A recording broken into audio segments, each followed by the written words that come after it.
Broadcasting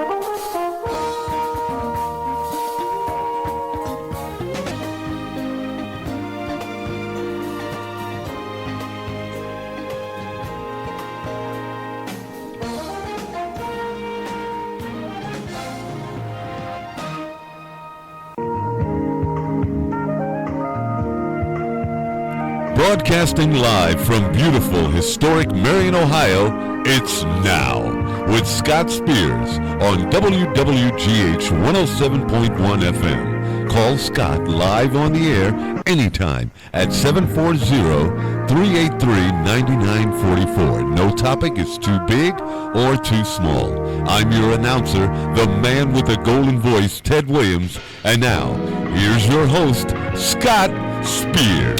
Thank you, man with the golden voice, Ted Williams. Scott Spears along with you on this Getaway Friday live, September the 11th, 2020, 9/11/2020, a commemoration day, 14 and a half minutes past the hour here, and I told you we had a surprise guest. Again, we want to thank legendary HBO boxing analyst Larry Merchant for being on in hour number one and giving his thoughts on everything from COVID to the sports world to the upcoming presidential election, and we're going to do some more of that right here. There's been more developments in the last 7 days, and we had so much fun last Friday night chatting with this gentleman. We thought we've got to bring him back to talk about September 11th. He is a native New Yorker, which I'm sure makes it mean more to him. He is a dear friend of mine. He is a legendary guy, and as I said last week, his moniker is the Golden Voice, but he is so much more than a voice, one of the best interviewers I know, one of the smartest guys, and a true pal to the end for me to let me interrupt him again on a Friday night. What a pleasure it is to welcome to these microphones, as it always is, the man with the golden voice, our surprise guest tonight, Ted Williams. Ted, how are you? I'm doing well, Scott Spears. I love you. I love your intros, man. It makes me feel that much golden. I love you, man. I am glad to hear that. I love you, Ted. What an interesting show we had last week. And boy, the week doesn't stop. But let's start with September 11th.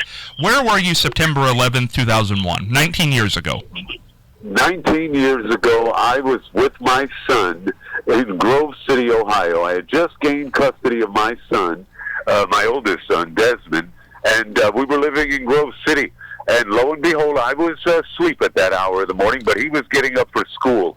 And he ran into my bedroom and said, Daddy, the Empire State Building and all of that just got hit by an airplane. I said, what are you talking about? And lo and behold, I went to the television, and there I was standing just in awe over that attack, man. I mean, I thought at first, I happened to see the second plane go in, but the first one, I thought maybe a pilot misjudged it, or a value jet just hired the worst pilot in the world, or whatever. That's my first thoughts. And to make a long story short, I was just outdone. I just couldn't believe it. And when I actually saw the towers fall, I just couldn't believe it. I just couldn't believe it, Scott. I was shocked. And then I have family that were first responders with the New York City Police Department, and then I had two transit authority friends of mine who were policemen as well, transit authority police, and they were first responding out of the tunnels when they came in, and neither one of them are there. So their names are on the wall, I guess, and I haven't checked it since then. But I've been to Ground Zero on a few occasions when all of this first happened. As you know, I was frequenting New York pretty much, and that is, as you mentioned, my home. And, the skyline just doesn't seem the same without it. Being a native New Yorker and having family members who were involved, did it mean that much more to you? Yes, it did, Scott, because I remember when they first were erected, it was a big, huge thing, and to go down. And I've never been to any of the observation decks or anything. And then, it just was a part of New York culture. We've got the United Nations, we've got the Empire State Building, we've got Statue of Liberty, so many iconic landmarks that we have. And for it to, be attacked like that. I just, and since then, so much rhetoric has been caused. Propaganda and all of that stuff talking about, you notice there were no Jewish people that came to work on that 9/11, and you notice that they hit the financial district real hard of 9/11, all of that. So I don't try to get into any of that. I just know that my friends risked their lives to go and save people, and they from the accounts that they gave, a few of them gave me that were close to them, and on the phone, on the payphones, the cell phones with them, they were talking about how bodies were just splatted. They were like raindrops, just poof, poof, poof. You know what, I have been to Ground Zero once. As you say, you've been to Ground Zero, and what I was shocked by in all the hustle bustle of New York, when you are at Ground Zero, because there are a lot of tourists there, it's very quiet. It's very somber, 19 years later. Well, what was your experience visiting it? Actually, it was the same. And I tell you what, and they hadn't completed the water fountain or the light. This was like, it was just still, I'm not going to say smoldering, but it was just in the infancies of getting all of the landmarks and getting the civil engineers to get the positioning of the light show and all of that. Ted, there was a lot of talk at that time back in 2001 that this has changed the world and this has changed us as a people. Now that we look back 19 years later, do you think it did? It brought us a little more aware. Our awareness was heightened about terrorism and then the war trying to get Osama bin Laden. It did change us as a country in terms of trust, and everybody started thinking that we were all under attack by just your average person who walks around with sandals and a look like nightgown or whatever, It was an interesting time. Now, what we're going to do, Ted was on last week, and we talked about all the upcoming presidential politics. Now, this week was an unbelievable week. Legendary Washington Post journalist Bob Woodward has been working on a book and interviewing President Trump via telephone and recording the conversations. Now, we found out about 48 hours ago that some of these conversations were recorded, as I say, and now have been released to the public via the Washington Post. Now, they talk about coronavirus, and they talk about racial unrest. The first conversation, this is going to take about 3 minutes. Ted's going to hang on the line here, and we're all going to listen to this. I want to hear this again. We're all going to listen to this in real time. Now, the first part is about coronavirus. The second part is about racism. Now, the conversation about racism happened in June, right after the George Floyd incident, and the first part of this is February 7th. Now remember, coronavirus hit us big on March the 10th. The first conversation you will hear is from February 7th. The whole thing's about 3 minutes long. We'll all take a listen together and then come back with Ted in about 3 minutes. Here it is. All right.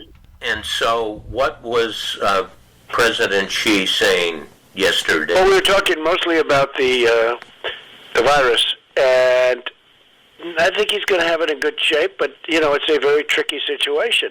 Indeed, it goes through air, Bob. That's always tougher than the touch. The touch, you don't have to touch things, right? But the air, you just breathe the air, and that's how it's passed. And so that's a very tricky one. That's a very delicate one. It's also more deadly than your strenuous flus. People don't realize we lose 25,000, 30,000 people a year here. Who would ever think that, right? I know. It's pretty amazing. And then I say, well, is that the same thing? This is more deadly. This is 5 per. This is 5% versus 1% and less than 1%. So this is deadly stuff. Now it's turning out it's not just old people, Bob. Just today and yesterday, some startling facts came out. It's not just older exactly. young people, to plenty of young people. So what's going on give me a moment of talking to somebody, going through this with Fauci or somebody who kind of it caused a pivot in your mind, because it's clear just from what's on the public record that you went through a pivot on this to, oh my God, the gravity is almost inexplicable and unexplainable. Well, I think, Bob, really, to be honest with you, sure, I want you to. I wanted to always play it down. I still like playing it down. Yes, because I don't want to create a panic. But let me ask you this. I mean, we share one thing in common. We're white, privileged, my father was a lawyer and a judge in Illinois, and we know what your dad did. And do you have any sense that privilege has isolated and put you in a cave to a certain extent? Is it put me, and I think lots of white privileged people, in a cave, and that we have to work our way out of it to understand the anger and the pain particularly black people feel in this country? Do you you really drank the Kool-Aid, didn't you? Listen to you. Wow. No, I don't feel that at all. Do you think there is systematic or institutional racism in this country? Well, I think there is everywhere. I think probably less here than most places, or less here than many places. Okay, but is it here in a way that it has an impact on people's lives? I think it is, and it's unfortunate, but I think it is. And those are conversations between legendary Washington Post journalism Bob Woodward and President Trump. We have the man with the golden voice, Ted Williams, on the phone. Let's start with the pandemic part here. Ted, what do you make of that? President Trump talking about how bad he knew it was on February 7th, a full month before we really knew anything in this country. What do you make of the conversation? Well, you know, what I don't understand, first, before I make a comment, what I don't understand is what kind of panic button would it have pressed had he just been a little more straightforward about this whole thing. And as much as it was said that it's a little more costly than just your typical flu virus or whatever, why did he not want the American public to know, the severity of this whole thing? Secondly, I think it's just straight out. Oh, that's just another reason why my ticket is not going to be voted for the red card. That's for sure. Well, Ted, when we go to he speaks on February the 7th in great detail about what China and Xi have said to him about how it's 5 times more deadly than the flu. He seems to be very aware of what's going on, but then in March, when the pandemic had started, he says to Bob Woodward very clearly, I'm playing it down to not cause panic. Yeah. I mean, what kind of panic could be given by us not knowing? Now we're all panicked, by not knowing. We're more panicked than we are not knowing, than we were being held, a lot of information being held back to, I just don't think it's presidential for that to have been spoken like that. I just don't think it's the right commander-in-chief. I don't knock Trump because when it comes to business and all of the great things that he's done in terms of Atlantic City buildings and all of those kind of things that he brought to the table as far as the economic standstill of unemployment, he's a good dude. But for him to just sit up there and downplay the American public's talking about, I just didn't want to upset you. I know it may touch your family. It may kill you. It may, it's airborne. It's not nothing, that you can touch, that you touch or whatever. It's all airborne. Here we are with airborne diseases, and he's not taking it serious enough to warn the people. He's talking about by election day having a vaccine ready, and Tony Fauci and the rest of the group is like, my God, where's he getting this information from? Well, it's interesting because we go back in time now, and to know that first conversation where he knows the facts happened on February the 7th. When he's on television, we now know in the early stages of this, in late March, when he is saying this is put on by the Democrats, that we're going to have everything open by Easter, that this is just like the flu, he's having private conversations with Bob Woodward saying, I know it's bad, but I don't want to panic people. Right. I'll just downplay it. If this had been, because here's been the narrative about this whole coronavirus thing, is that any president would have a horrible time with a pandemic, that any president would have had to handle this. It's going to be difficult. Well, if you know a month beforehand, more than a month beforehand, would the same thing have happened with another president? I think it would have been an all-out battle cry if any other president would have been in position, not close to election, not in his final year of getting things done, and then feel so great about this stimulus package that he allowed that Congress and Senate went on and passed for people to get that $1,200 stimulus check. I think he thought he was in good standing on that alone, and that people weren't considering this real lives costly pandemic. Well, it's interesting because when it comes to people who have already made up their mind for November the 3rd, does any of this matter? Will people buy what he said, that I just did not want to cause panic?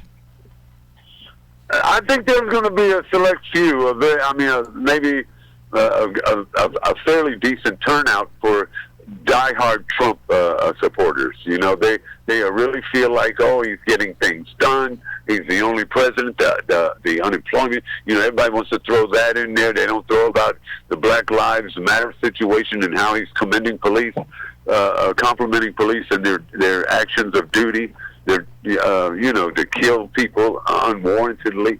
He's not taking this very seriously. All he wants to do, my personal opinion, all he wants to do is get reelected. Now, it's interesting because the second part of that conversation, he's talking about racism. This is in early June of 2020. This is right after the George Floyd murder. He's saying Bob Woodward drank the Kool-Aid when it comes to white privilege. What do you make of that?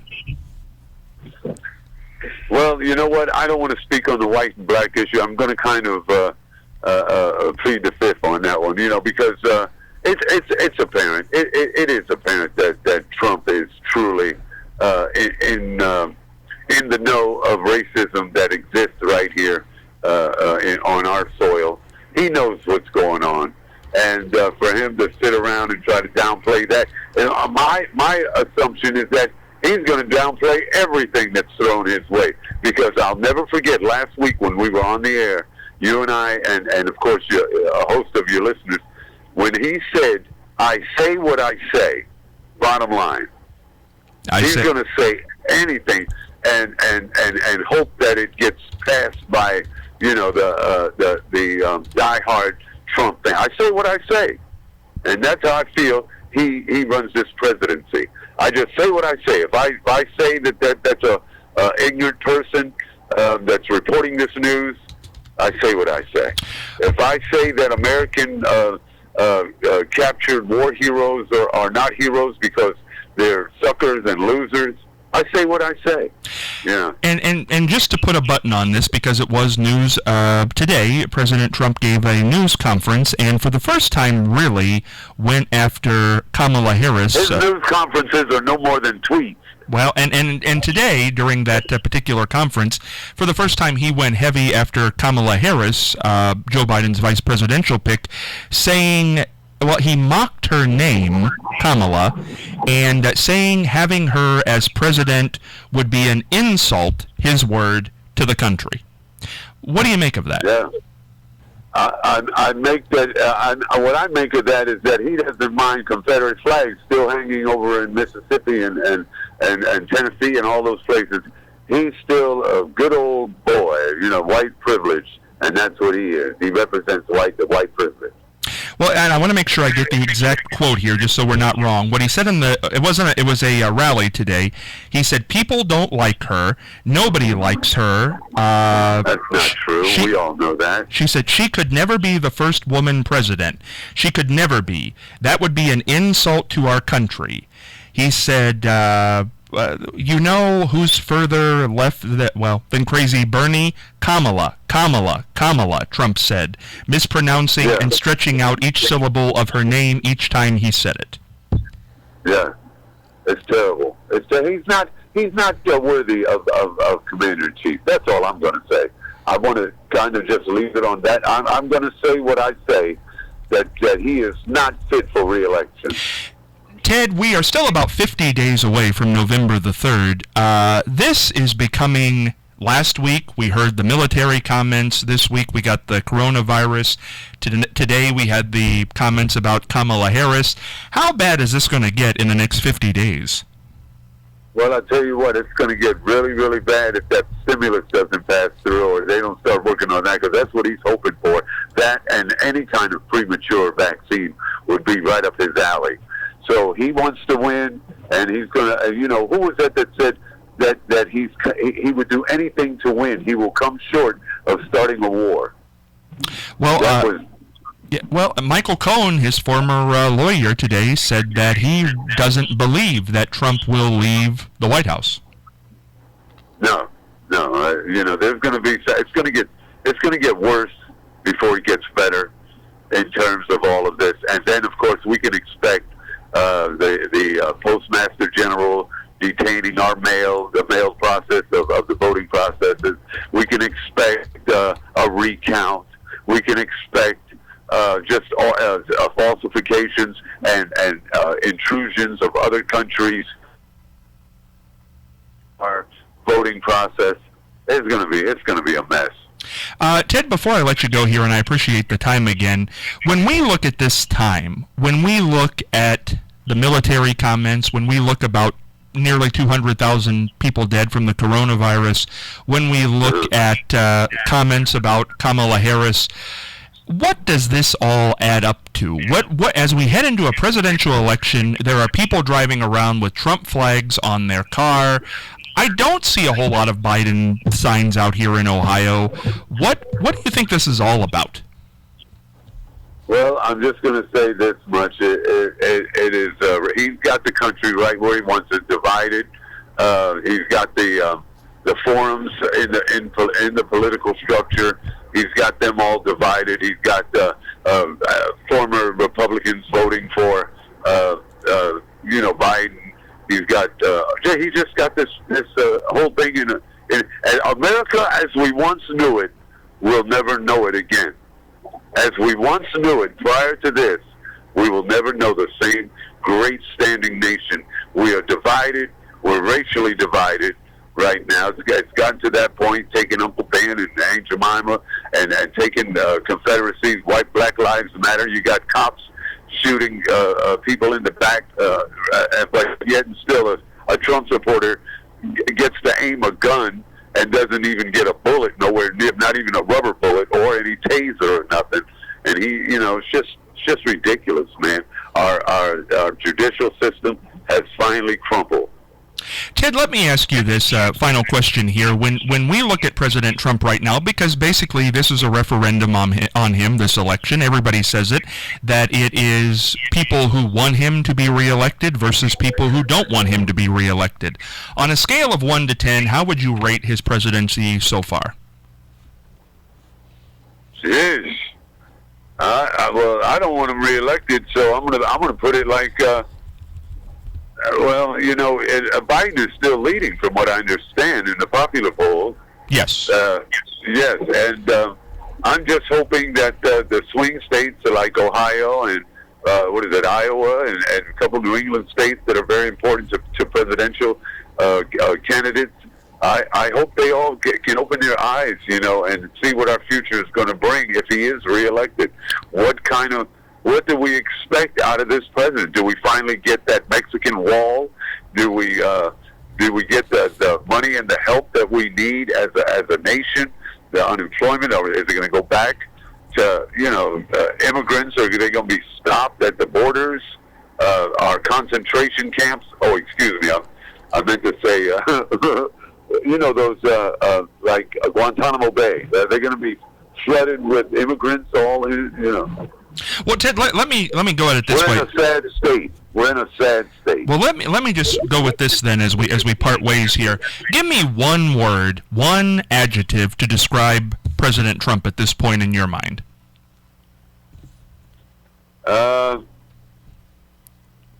Hopeless. Defeated. To describe President Trump at this moment. To describe him right at this moment, how would you describe him? What first word that comes to your mind when you think of him? Hopeful. He's hoping that things go his way. Do you believe they will on November 3rd? No. Ted, it's always a pleasure to talk to you. Your takes are very unique. Your perspectives are your own. Your opinions are your own, and that's what this country's all about. And I think we should remember that on September 11th, maybe more than any other day of the year. Like I said, you're a pal to me. To come join us again on a Friday night and give this commentary people don't get anywhere else. Thank you so much. Thank you, too, Scott. And WWGH listeners, you keep listening to 107.1 and the Scott Spears Show. Thank you, Ted. Thank you.